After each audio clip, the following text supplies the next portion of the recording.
entre otros, son los menos conocidos, o por ejemplo los que ayudan a Pablo en Éfeso, según cuenta el capítulo 20. 20:17.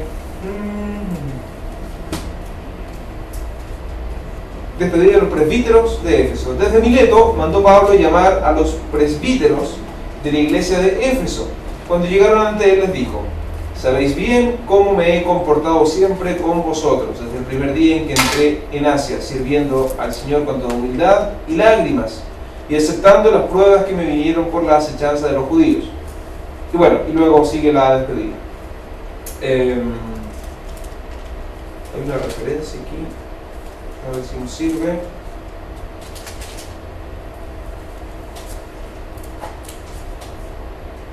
Claro, en 11:30, en el Hechos capítulo 11, versículo 30, hay otra referencia también a los presbíteros de la comunidad.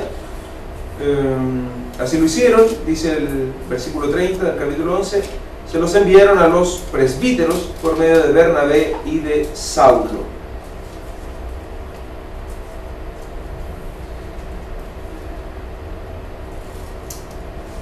Correcto.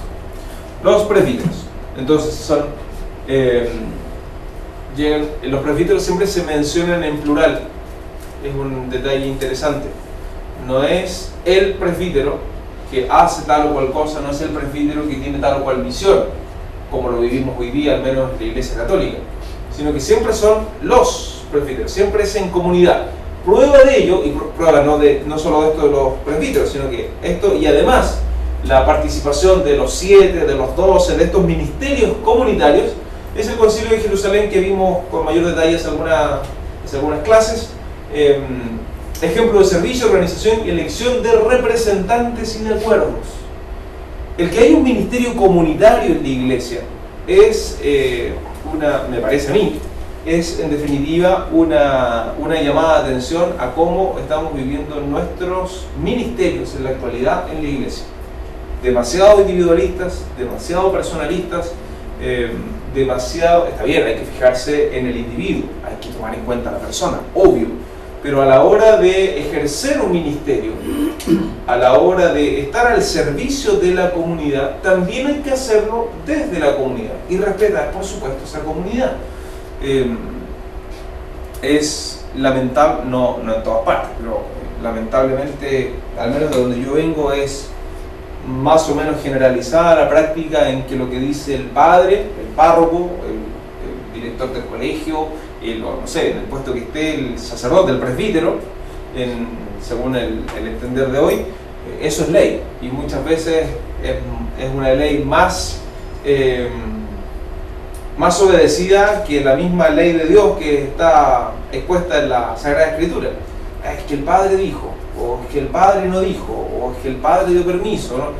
Yo entiendo que todo eso está en un contexto de respeto y que la autoridad, la comunidad cristiana, en fin, es el pastor, ningún problema, y no estoy en contra de eso. Pero cuando eso pasa cierto límite y nos olvidamos, por ejemplo, de todo esto, que siempre se actúa en comunidad, que es el primero de los ministerios que aparece, partiendo por el grupo de los 12 apóstoles, los 7 diáconos y los presbíteros y tantos otros, y que siempre en el fondo se habla del espíritu comunitario, creo que en nuestro tiempo, en nuestros días, es una llamada de atención, y que en el fondo sería no un retroceso, sino que un volver a esta fuente preciosa de los Hechos de los Apóstoles, para volver a lo mejor a volver a entender o volver a ejercer los ministerios desde esta óptica mucho más original. Dicho esto, entonces, podemos ya pasar a un segundo tipo, segunda clasificación de ministerio. Hechos 4, versículo 19. Pedro y Juan les respondieron: vean ustedes mismos si es justo delante de Dios que les obedezcamos más a ustedes que al mismo Dios. No podemos dejar de hablar de lo que hemos visto y oído. Hechos 4, 19. Este texto, me refiero, nos introduce precisamente a lo que van a ser los ministerios proféticos. Los ministerios, podríamos decir, de la palabra.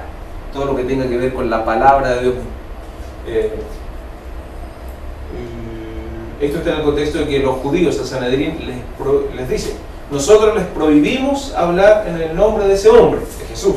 ¿Y ustedes qué hicieron? Llenaron todo Jerusalén con el nombre de este tipo. Bueno, y ellos responden: ustedes vean, hagan su discernimiento delante de Dios. ¿Qué es mejor? ¿Obedecer a Dios u obedecerles a ustedes?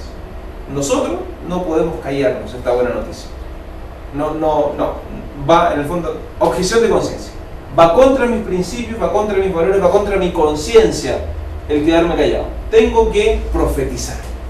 No cualquier cosa, por supuesto, no es cualquier cosa lo que se habla.